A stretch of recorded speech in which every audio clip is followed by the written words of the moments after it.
Before we move on to eventing, let's take another readability pass through the code. Specifically, I want to point your eyes here. All right, let's read it together. So I'm going to set up a projects variable, and presumably that'll be a collection of this query. So give me the projects where the owner, the creator of the project, is equal to the person who is currently signed in, and then get me the results, get me that collection. Now, still fairly simple, but there's a lot going on there. What are we really trying to say here? We're trying to say, give me the user's projects, right? Give me the authenticated user's projects. All right. Well, what if we could just say something like that? Give me the authenticated user, whoever that happens to be. In this case, we'll get it like this, but you could just as easily say, find whatever user that happens to be and give me their projects. Okay, so this is a bit more in line with what I actually want. So let's see if we can migrate from here to here. All right, well, if we want to have a project's relationship to user, it sounds like I need to visit my user model in the app directory. And if we scroll down, we'll now say a user has projects. And what is that relationship? Again, just speak it out. Is it has one? Well, does a user have one projects? No, that's not right. Is it has many? Does a user have many projects? Yes, that one works. So we'll say return, this has many, and the relationship is project. So now here's the cool thing about this. Because we're fetching the relationship in this way, the query basically expands to something like select star from projects where the owner ID is equal to the ID of this current instance of user. So if my ID is 1, it's going to expand to that automatically. So take a look at this. Let's see if it works.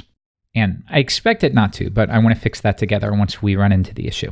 Okay, let's find the most recent user and give me the first one. Who's that? Okay, this is my dummy account. So I'm going to say, give me my projects, but it fails.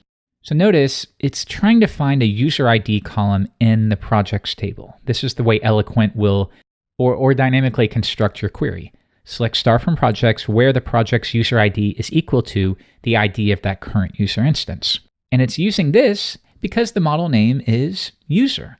So Laravel's constructing user underscore ID is probably what you want.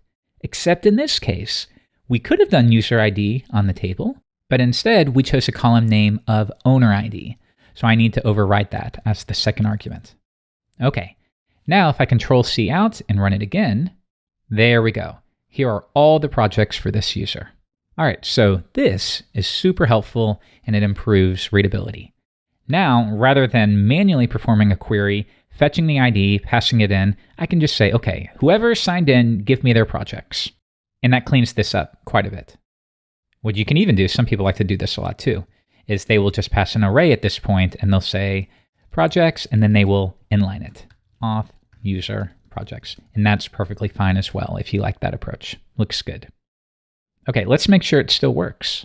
If I visit that page and give it a refresh, yep, I still have my projects, but I hope you agree, this is not only easier on the eyes, but it reads more in the way that we would speak it. Okay, next, if I scroll down, one other thing. So notice when we update an existing project, we don't perform any validation, which means we had that rule. Let's go to Clean House and edit. We had that rule that a description needs to be at a bare minimum 3 characters. But let's just try to do 1 character. Update it. And that worked because we had no validation there. So you need to make sure that you duplicate it where necessary, or there's even something known as form request classes you could use as well. But often I would recommend keep it simple to start. So we will validate the request, and just like before, we have these rules. Now, if these don't validate, as before, it will redirect back. So let's try it again. Update. And now you didn't see it, but it did redirect back to this page. So yet again, we need those errors. And you'll remember many lessons ago when you create a project. So this is the view for projects/create. That's this view. Anyways, if we scroll down, we had this section errors, and we extracted a partial. Here's what that partial looks like. There's very basic and standard stuff. Okay, well, let's go to projects/edit and make sure we include that as well. And we can do that, how about right here? Include errors. Okay, so now if I switch back, give it a refresh. If I try to update this, the fact that we only have one character for the description should fail the validation. And now we give you super bright red feedback. So now let's fix it. Great. Now, if you want, the fact that you have the same validation here and here, I don't think it's too much of an issue, honestly. But if you want, you could extract that, of course, to a method. Validate project, and then we'll do something like this. So validate the request using these rules, and if it passes, we will return all of the validated attributes, which means if we scroll up, this can now be changed to this, validate project. And the same would be true right up here. So we'll get rid of all of that, and we'll say attributes equals validate project. Okay, let's see if that still works. Update it. It fails. Fix it again. And now it works. And of course, the same is going to be true if we create a project. It fails. Now, I did notice there we had a little extra space. We must have indentation. I'm going to go to projects/create, find the text area, and yeah, we're just going to put that all on the same line like so. Refresh. And now we don't have that extra space. Or you could strip it if you want.